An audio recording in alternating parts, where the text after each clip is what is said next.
Hello. आज हम बात करेंगे एम्फेरिकल रूल की। एम्फेरिकल रूल एक बहुत इंपॉर्टेंट कॉन्सेप्ट है। ये एक रूल है जो कि प्रूवन नहीं है, but gradually over a period of time इसको जब एक्सपेरिमेंटली देखा गया है तो इस रूल को हम लोगों ने एक्सेप्ट करा है। राइट। सो एक्सपेरिमेंट के बेसिस पे या एम्फेरिकल के बेसिस पे ये बोला जाता है कि जो डिस्पर्शन है डेटा का, जो डेटा का स्प्रेड है एक नॉर्मल डिस्ट्रीब्यूशन में, डेटा का जो स्प्रेड है, और अगर मैं बात करता हूं mu which is nothing but the mean of the population, mean of population के 50% डेटा म्यू के नीचे होना चाहिए और 50% डेटा म्यू के ऊपर होना चाहिए, विच मीन्स मीन से 50% नीचे, मीन से 50% ऊपर अगर डेटा होता है, ऐसे डेटा को जनरली हम लोग नॉर्मल डिस्ट्रीब्यूटेड डेटा कहते हैं। नॉर्मली डिस्ट्रीब्यूटेड डेटा जो होता है उसके अंदर हम लोग दो चीजों को लेके हम आगे बढ़ सकते हैं, एक तो म्यू है और एक स्टैंडर्ड डेविएशन है। मैं एक एग्जांपल लेता हूं, लेट्स से एवरेज हाइट आपके क्लास की, कंसिडर करते हैं कि आपके क्लास में 100 बच्चे हैं, सो 100 स्टूडेंट्स की जो एवरेज हाइट है वो है लेट्स से 5.6, ठीक है ना, 5.6 एवरेज हाइट है। और मैं स्टैंडर्ड डेविएशन ले लेता हूं, फॉर एग्जांपल स्टैंडर्ड डेविएशन हम लेते 0.2, सो ये मेरा म्यू है विच इज 5.6 और मेरे जो स्टैंडर्ड डेविएशन है वो है 0.2। अब ये जो आप देख रहे हो यहां पे, इसका मतलब क्या है? क्योंकि एम्फेरिकल रूल में हम लोग रिलेशनशिप देखते हैं म्यू से और स्टैंडर्ड डेविएशन से। अब आप देखो हम कहना क्या चाहते हैं एक्चुअली में, कट कर रूल है जो कि प्रूवन नहीं है, but gradually over a period of time इसको जब एक्सपेरिमेंटली देखा गया है तो इस रूल को हम लोगों ने एक्सेप्ट करा है। राइट। सो एक्सपेरिमेंट के बेसिस पे या एम्फेरिकल के बेसिस पे ये बोला जाता है कि जो डिस्पर्शन है डेटा का, जो डेटा का स्प्रेड है एक नॉर्मल डिस्ट्रीब्यूशन में, डेटा का जो स्प्रेड है, और अगर मैं बात करता हूं mu which is nothing but the mean of the population, mean of population के 50% डेटा म्यू के नीचे होना चाहिए और 50% डेटा म्यू के ऊपर होना चाहिए, विच मीन्स मीन से 50% नीचे, मीन से 50% ऊपर अगर डेटा होता है, ऐसे डेटा को जनरली हम लोग नॉर्मल डिस्ट्रीब्यूटेड डेटा कहते हैं। ओके, देखते हैं। सबसे पहले अगर मैं बात करता हूं म्यू प्लस -1 स्टैंडर्ड डेविएशन, अब देखो इसका क्या मतलब हुआ। इसका यह मतलब हुआ म्यू क्या है 5.6, सो 5.6 में -0.2 प्लस 0.2, विच मीन्स रेंज क्या हो गया इसका, इसका हो गया 5.4 से लेके 5.8। राइट। ये है mu plus minus 1 standard deviation, मतलब mu plus minus 1 standard deviation जो कि 5.4 और 5.8 के बीच में है। इस बीच में आउट ऑफ 100 68 स्टूडेंट्स होंगे। प्लीज इसको ध्यान दो, mu plus minus 1 standard deviation में आउट ऑफ 100 68 स्टूडेंट्स होंगे, या इसको मैं ऐसे भी कह सकते हैं आउट ऑफ 100% 68% स्टूडेंट्स होंगे।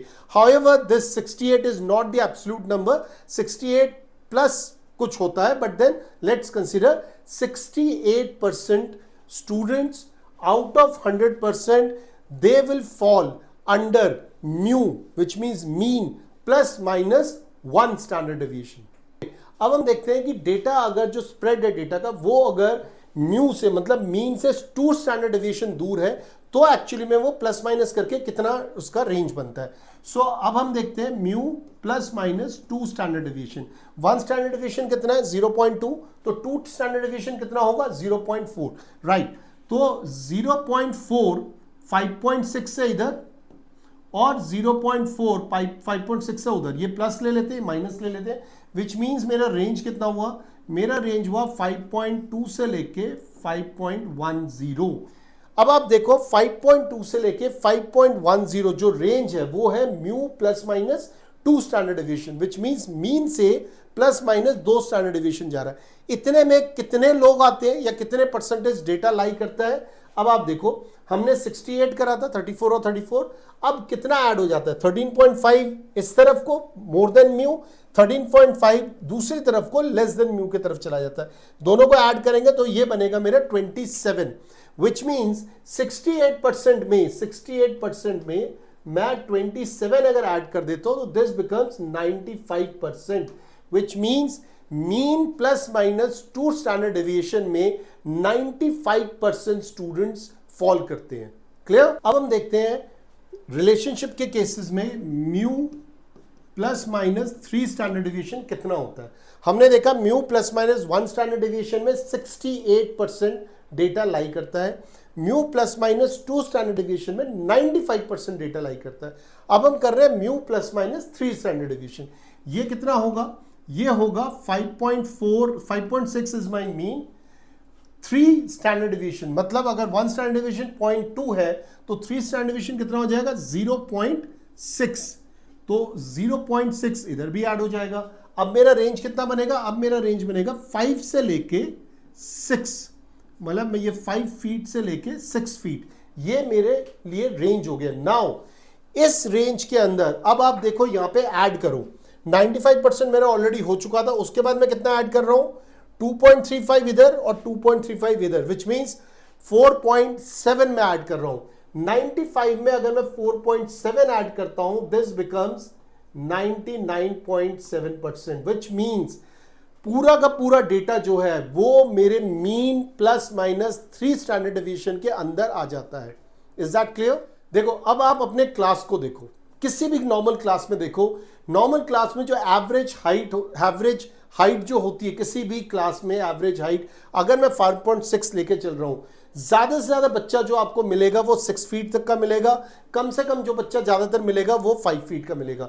बहुत ही कम बच्चे होंगे जो 5 फीट के नीचे होंगे या 6 फीट के बहुत ज्यादा ऊपर होंगे। एक आध बच्चे अगर होते हैं उनको हम आउटलायर भी लेके चलते हैं।